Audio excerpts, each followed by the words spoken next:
One of the best things to know about life is that nothing in life lasts forever. So if it feels like your world is falling apart, know that this will not last forever. I want to welcome you all back to another episode of the Reflection Hour with your host, Sidni. And today I'm really thinking and pondering how life is so impermanent and how the people, places, and things that we experience on a daily basis are super impermanent, and how that's actually a really great thing. Because if everything was super permanent and if you got into one thing, you could never get out, that would literally suck. It would suck because if life sucked, that means it would always suck. And if life was always good, I mean, I guess that's great, but after a certain point in time, you would get bored. I think we would get bored if life was always good. I don't care who you are. I think we like having the challenges that we have of life, being able to experience the gamut of emotions. I think it's something that adds to our human experience. And if you take that away, well, then life sucks. And who wants life to suck? I don't want life to suck. I hope you don't want life to suck. But sometimes life does suck. But when life sucks, it's not permanent. How amazing is that? So, one of the major things that I've been thinking about and reflecting on in my life is how I'm at a place in my own self development where I don't attach to people, places, and things super easily anymore. And I think because I don't attach to people, places, and things super easily anymore, I kind of just let them play out. I let things happen. I trust that if I'm in a specific place with specific people, that's for a reason. I don't know the reason, but maybe it's just to make money because I'm at my job and I'm just making money. Or maybe it's because I'm interested in a specific hobby. Those other people are interested in that specific hobby. So we're around each other. It could literally be whatever, right? But I don't try to superimpose a meaning onto it anymore the way that I used to. And when I think about when I was in high school, when I was in college, I really, really wanted to hold on to people, places, and things because I think I formed my identity around these people, places, and things, the habits that I had, and I made it this reflection, or I made it this identity that I don't think always served me. I think at the time when I had it, it was serving something. Otherwise, I wouldn't have had it. But I'm at a point now where I recognize the impermanence of life. And I think there's something really amazing about that because you are constantly growing and changing and becoming a different version of yourself. And I think that when you level up and when you give yourself the grace to realize, oh, I was in this friendship, I really liked it, but then now I don't anymore. That's okay. That doesn't mean I hate the person. It doesn't mean I dislike the person. It just means maybe we're growing apart and I can't be that friend for that person in the way that I could before. And that's fine. And that's where I get the saying from my mom, especially, that people are in your life for either a reason, a season, or a lifetime. And it is only time that will reveal that to you. And if you try to hang on to people longer than you're supposed to, I think it's going to end up causing strife for both parties. And it could be a friendship, it could be a romantic relationship, it could be a professional relationship. I think sometimes you have to let things fizzle out and die. And that's okay. And I have been dealing with that lately. And I think sometimes the reason why, me personally, I've gotten into these very intense friendships is because I guess I'm looking for something within myself that I'm externalizing. And I get caught up in this haze of like hanging out with someone all the time and communicating with them all the time. And it's not until something occurs where I really take a step back and I'm like, is this for me? Like, is this friendship for me? Is this job for me? is this activity for me, this habit for me anymore? Or am I using it to mask something else that I don't want to look deep within myself to deal with? And I think it's usually the latter for me. I can't speak for you. I can speak for me. And I think a lot of times I get into these intense, like, boom or bust cycles because, one, I think I've become so accustomed to it over the years. But two, I also believe that there's something about the high that you get when things are really intense. And I have a bit of an addictive personality. So I think that has to be it. And do I think it's fair to the people who are affected by it? Obviously not. But I think that's why a lot of times it is better to just slow everything down as opposed to feeling like you always need to be in a rush. You always need to do this right now, that right now, all these things right now. And it's like, why don't you just allow time to do its thing? And if it's meant to be, it will be. Allow time to do its thing. And I think with this instant gratification culture, especially, we have all been primed to believe that things need to happen right now and that we don't have a lot of time. But the reality is, life is long. Life is short, but it's long as well. And I'm 30 now. I'm going to be turning 31 in a few weeks. And it's just crazy to me that I'm 31. Like, it's actually insane to me that I'm 31. It's even more insane to me that I'm really young. In the grand scheme of things, I look at everything from the perspective of I'm going to be 100 years old one day, right? So if I'm going to be 100 years old, I'm 30% of the way to 100. Do you know how much life that is left? But I think so many people, we get caught up in youth. Oh my God, our 20s. Oh my God, our teens. And then it's like 30's so old. But even when you get to the end of your 30s at 39, right? On the scale of I'm living to 100, that's 39% of the way there. I'm not even halfway there, okay? And this is kind of my approach to my career lately, my friendships lately. I'm really being more intentional and I'm really thinking about the things that I'm noticing in myself, in the people that I surround myself with, and I'm looking at the behaviors of people. And I'm like, is this the type of behavior that I want to have for myself? And is this the type of behavior that I want around me? And if the answer to both of those is no, then I'm the person who has to make the change. I'm the person that has to decide, actually, maybe this isn't working for me anymore. Maybe I do want to have some distance, not because I think someone's a bad person or I think a job is a bad company, but sometimes it's like, maybe it's not a fit, right? And I've actually been thinking a lot about this when it comes to my career, because I think my view of my career before was that I had to get a job at one place and it had to be absolutely everything for me. But I think that's not the best way to look at career. I've been looking into portfolio careers as an example a lot lately because I really like that, because it's like, yeah, you have your 9 to 5 or you have your corporate thing that you're doing, but also on the side, you're building something of your own that feels aligned, that is an expression of who you are while you still have the stability of your corporate job. And hopefully it's something that you enjoy still. So it's not like, oh, this is just money in the bank. And interestingly enough, right, I actually really like my job. It's funny because my sister was saying to me the other day, she's like, yeah, you're like the one person who loves their job and you talk about it all the time. And I think you should feel that way about your work. If you don't feel that way about what you're doing, why are you doing it?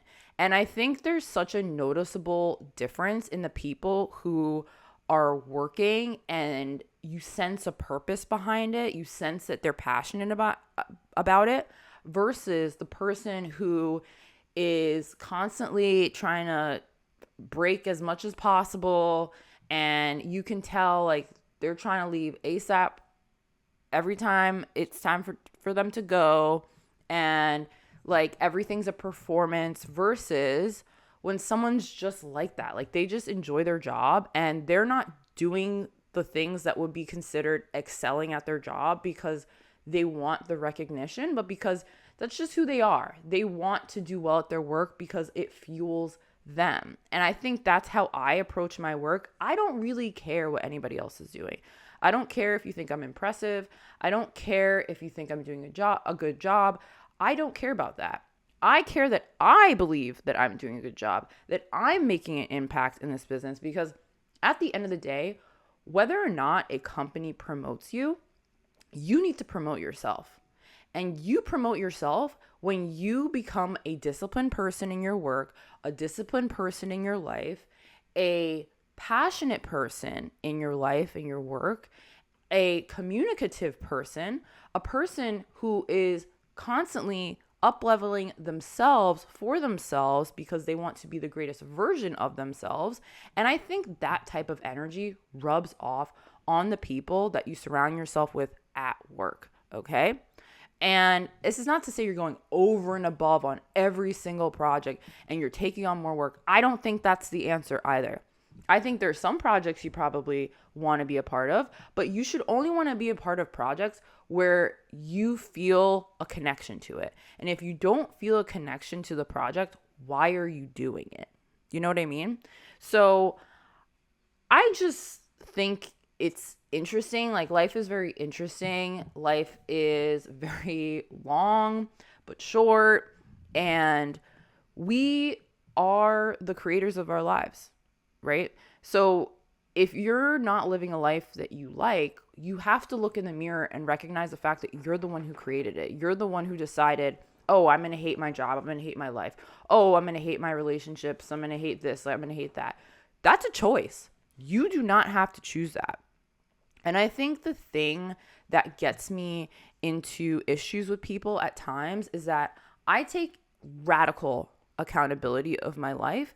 And what that looks like is, if I am in an experience that I don't like, or in a relationship that I don't like, I want to have those conversations. I want to really get to the bottom of what's going on. I want to at least say my piece, or if I need to take time, like take time, whatever.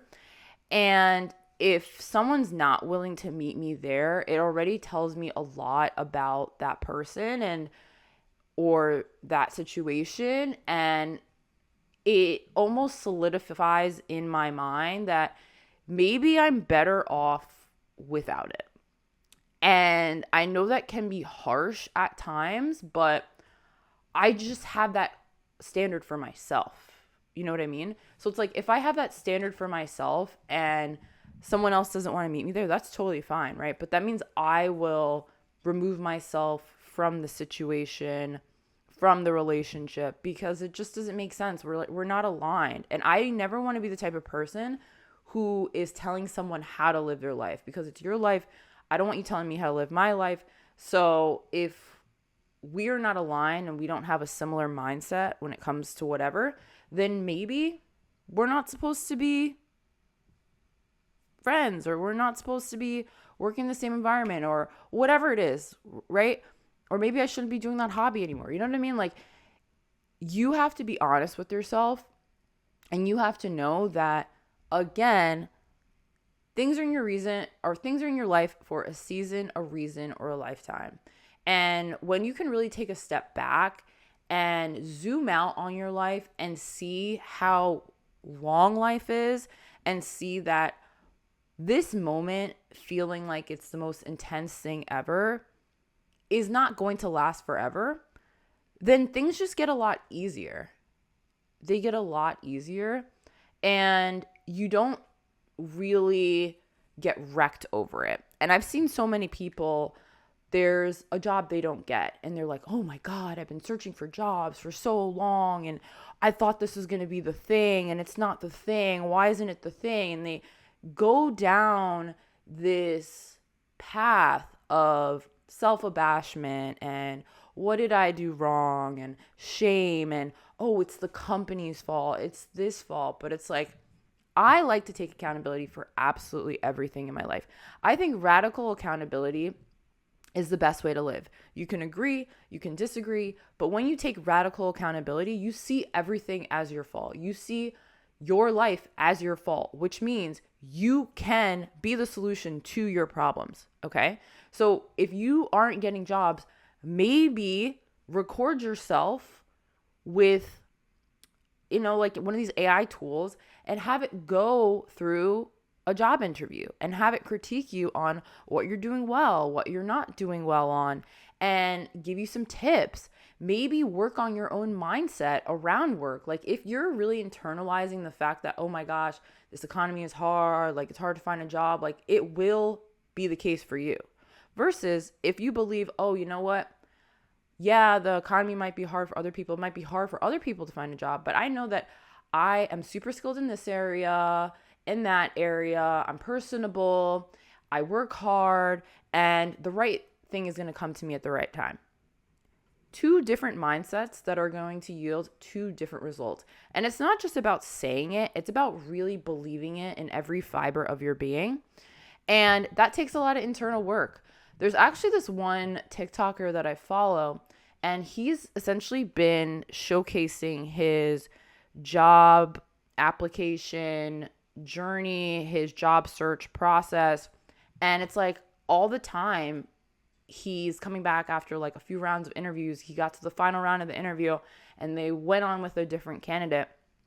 And in my mind, I'm like, there's something within him and his psyche that is causing that, right? Like, I don't think you go through multiple rounds of interviews, get to the end, and in the final round interview, you don't get it unless there's something going on in your belief of self that's attracting that outcome. And if you're constantly being like, oh, these companies, this, and I'm black, and like, that's the reason why they don't, like, don't give yourself a reason as to why life can't work for you. Always give yourself a reason as to why life can work for you. And even on this, like, racism and hiring thing and like microaggressions, right? I don't believe in focusing on that. If I focus on that, that's going to be my reality. Like I was actually telling one of my associates the other day, I was like, I don't believe in microaggressions because I was like, if I'm looking for microaggressions, I will find a reason to be microaggressed. All right. Why would I look for that? People are not really paying attention to that much. And if someone's like a racist or they're oppressed, like they're miserable. That's not my fault. Why would I get mad at that? They get to go home with themselves and be mad because they're racist. Why the hell would I care about that? I've always thought that was kind of stupid though. I genuinely have. And even the whole like, oh my gosh, if this person says the N-word, like da da da da da. And it's like the fact that so many black people get the fact that so many black people react so negatively to a white person saying the N-word when if a black person says the N-word, it's a term of endearment, that makes zero sense to me. How is something a term of endearment and at the same time a term that is weaponized to hurt people? Like that doesn't make any sense to me. It can't be one and the other based on the color of the skin that the person is wearing. Like, I don't know. Like, I just think it's ridiculous. And that's why I think a lot of these things are programs that we have in our makeups and our systems that we don't have to have. We don't have to run those programs, okay? If someone can trigger you with a word, they can control your emotions. And I don't believe in that. I don't believe in someone having control over me and over my emotions. And I think there have been a lot of scenarios where people have put me in situations and I think they thought that I was going to react emotionally a specific way. Maybe because at a previous time I did, but I didn't realize what was going on, like the manipulation or whatever. And then once I caught on, I'm now in a crazy situation, but I'm like, this isn't that crazy because this person's manipulative as hell. So actually, I'm just going to be calm. Because this doesn't really matter, you know? And it's like, I think that's shocking to people because people think that they had me all figured out. Oh, I know exactly what to say to get this type of reaction out of this person. I know exactly what to do in order for this person to do that. But it's like when you don't give people that because you are in control of yourself and you don't allow people, places, and things to get you out of character because you realize that everything is impermanent anyway and nothing lasts forever, life gets so much better. Like, life actually feels amazing. And I want life to feel amazing. You should want life to feel amazing. If you don't want your life to feel amazing, if you don't want to be stuck in these cycles of being mad, being angry, being in deep shame, like, you have to do something about it. You have to put those boundaries down. You have to be honest with yourself about what's really going on with you. And I think a lot of times, like, we don't want to be honest with ourselves because it's easier. It's so much easier to not be honest with ourselves. It's so much easier to be a victim to life. It's so much easier to blame this person and blame that person, but that doesn't get any of us anywhere. It only causes more issues in our lives. Like, it truly does. And I think when it comes to dealing with people, when I realize that someone takes more of the I'm a victim approach to life, it's hard for me to want that person to be in my intimate circle because I know that it's taken me so long to cultivate the mindset that I have. And I only want to be around people who strengthen that I'm accountable for everything mindset or cause me to think even greater about myself, okay? Cause me to level up in my habits, cause me to level up in my routines, in the types of people that I surround myself with, in the things that I aspire to. And if that's not happening, I mean, at a certain point, I have to take accountability and recognize that I have to change something. Otherwise, my life isn't going to change. The definition of insanity is doing the same thing over and over again and expecting a different result. And so many of us do this because it's easy. It's so easy to do that. It's so easy to think, oh my gosh, yeah, I don't really like this, but it would be easier if I don't really ruffle the boat and I don't really do anything. I'm just going to, let it go. But it's like resentment builds up over time. And then you get to a place where you explode. And I had a moment like that. And it's like, I don't need to do that. I don't need to explode. I need to just be honest along the way. And if something's not working for me, I need to do something different. Because if I don't do something different, nothing's going to change. But change is a constant, right? So it's going to change likely in a way that I don't want it to change. And just think about it like that, right? It doesn't take effort for you to gain weight. Unless you have a digestive problem where you consciously have to think about eating more, otherwise, like, you won't eat enough. For the most part, if you are not tracking your food and you are just living life, like, you will likely just gain weight. But conversely, if you want to be healthier, you're going to have to be more intentional about what you're eating. You're going to have to be more intentional about how often that you're exercising. And that's just the reality. It's not hard to spend a lot of money. It's not hard to go into debt. It is harder, though, to be intentional with your spending, to have a budget, to be looking at what's coming into your bank account every month and what's going out, and making sure what's coming in is greater than what's going out. It's important, and you have to be intentional about where you're allotting your money for investments, okay? You have to be intentional about wanting to grow your career, about wanting to advance in the levels of whatever your passions are. Maybe you're into tennis. Maybe you're into painting. Maybe you're into glassblowing. I don't know what it is, but you have to intentionally put time towards it in order for you to get better. It's not just going to happen overnight just because you're like, oh, I want to get better. No, you have to put the time into it. This podcast, for example, I always talk about this podcast as an example. I have to intentionally put aside time to actually create the podcast and then put aside time to edit the podcast in order for it to consistently be posted every week. That won't just happen if I'm just like, oh, la-di-da, I want that to happen. You have to be intentional about these things, right?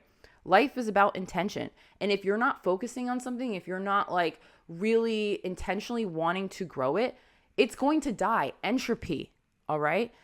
The world is naturally going towards disorder. So you have to fight against the disorder and plan for order. I mean, again, think about it. A building is abandoned, okay? Over time, that building is going to start to grow trees. It's going to start to break down. Why? Because it's not being kept up. You have to keep these things up. You have to intentionally put energy into wanting it to be kept up, wanting it to succeed. Otherwise, it won't. That's just the reality. That's how things work on this planet, in this reality. So, if you're not keeping up relationships, they're going to fizzle out. If you're not keeping up with your workload, it's going to become so crazy that, I don't know, maybe you're going to get fired. Maybe it's just not going to work anymore, whatever, right? But it's like you have to be intentional about the things that you care about with the knowledge that nothing lasts forever. So if you want something to last for a while, for a long time, you have to put the energy into it, okay? And if you don't want to put the energy into it, that should tell you a lot.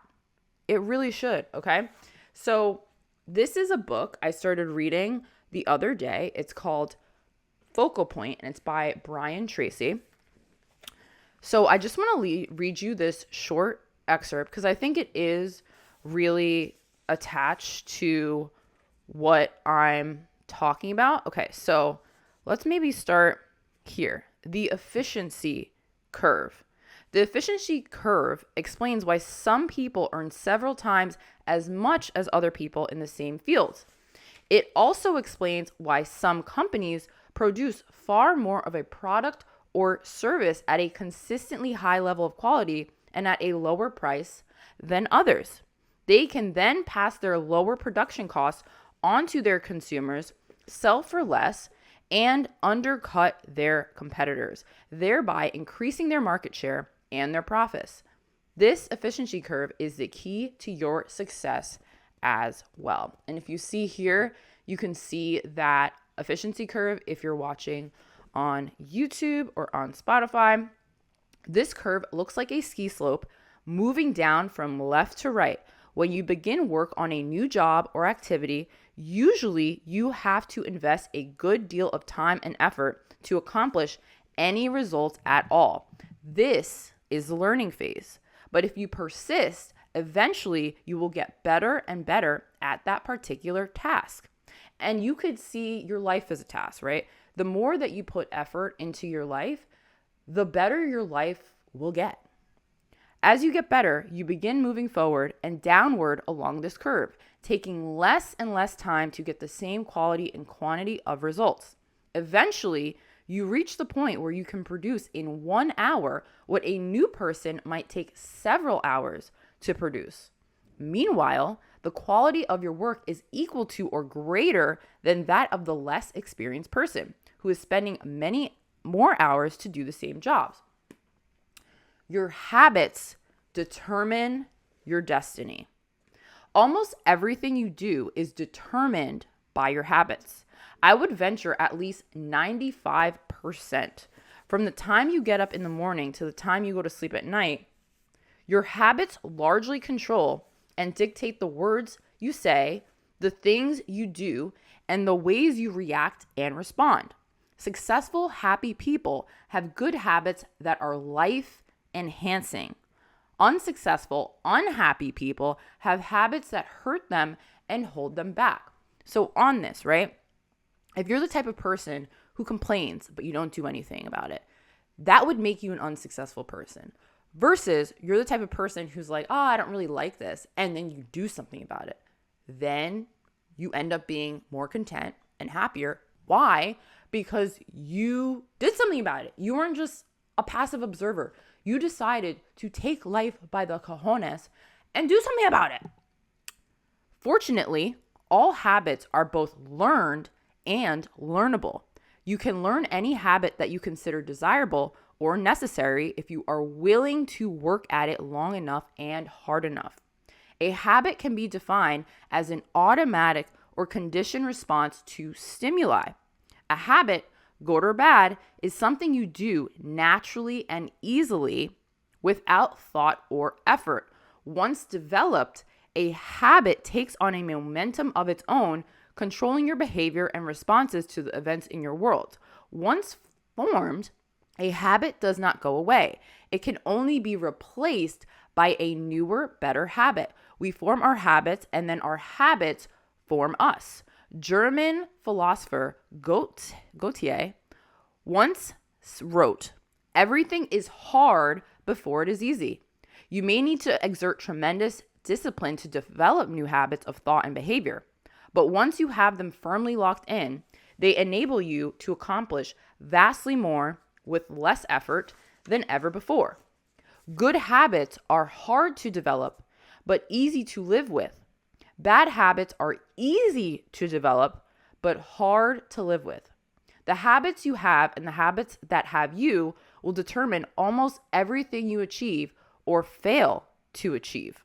Your job is to form good habits and make them your masters. Simultaneously, you must diligently work to eliminate your bad habits and free yourself from their negative consequences. So I just think that's so timely for what we're talking about here, because your habits really do determine the quality of your life.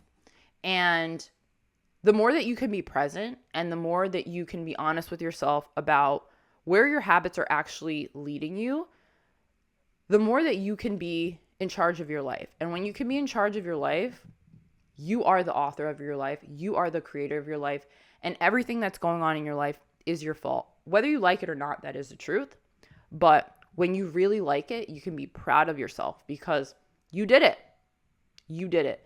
And that's why, again, I don't care if I'm working for someone, if I'm working for myself, if it's a mixture of both. I am always the CEO of me. You are always the CEO of you. So doing good work at work has nothing to do with the work environment itself, but everything to do with me. I know that my good work is a reflection of me, right? I can have pride in myself because I know I give a fuck about what I'm doing. Even if no one else does, I know I do. And since I get to go home with myself every single day, I want to feel good about that. I want to know that given the time that I had today, given whatever task I was tasked to do, I did it to the best of my ability and I can feel good about that. I'm not in comparison with anybody else because I'm running my own race. You're running your own race. And the more that you can be okay with that, the more that you have accepted that nothing lasts forever, you'll recognize that the one thing that does last forever is your soul, is your spirit. And whether you're allowing your soul, your spirit to shine to the best of its ability in any particular moment. So if you like this message, like, comment, subscribe, maybe share this with a friend. Know that everything is always working out for you. And if you are constantly bettering yourself, constantly leveling up, being honest with yourself, that life is getting better, even if you may not see it just yet. But I definitely think that the feeling of peace, the feeling of fulfillment, the feeling of passion arrives first before your life majorly shifts. So I'll see you guys in the next episode of a Reflection Hour. Bye!